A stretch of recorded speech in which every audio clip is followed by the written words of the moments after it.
નાયબ મુખ્યમંત્રી હર્ષ સંઘવી 2 દિવસીય કચ્છ પ્રવાસે નાયબ મુખ્યમંત્રી હર્ષ સંઘવી પહોંચ્યા માતાના મઢ ખાતે માં આશાપુરાના કર્યા દર્શન। માં આશાપુરાના દર્શન કરી સંઘવીએ મેળવ્યા આશીર્વાદ। જિલ્લા ભાજપ મહામંત્રી ધવલ આચાર્ય પણ રહ્યા હાજર। માતાના મઢથી સંઘવી લખપત ગુરુદ્વારાની કરશે મુલાકાત।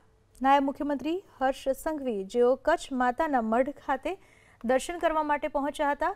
માં આશાપુરાના દ્વાર પર શીશ ઝુકાવી આશીર્વાદ લીધા અને માં આશાપુરાના દર્શન કર્યા બાદ તેઓ ગુરુદ્વારાની પણ લેશે મુલાકાત। નાયબ મુખ્યમંત્રી હર્ષ સંઘવી 2 દિવસીય કચ્છ પ્રવાસે નાયબ મુખ્યમંત્રી હર્ષ સંઘવી પહોંચ્યા માતાના મઢ ખાતે માં આશાપુરાના કર્યા દર્શન। માં આશાપુરાના દર્શન કરી સંઘવીએ મેળવ્યા આશીર્વાદ। જિલ્લા ભાજપ મહામંત્રી ધવલ આચાર્ય પણ રહ્યા હાજર। માતાના મઢથી સંઘવી લખપત ગુરુદ્વારાની કરશે મુલાકાત। નાયબ મુખ્યમંત્રી હર્ષ સંઘવી જેઓ કચ્છ માતાના મઢ ખાતે દર્શન કરવા માટે પહોંચ્યા હતા।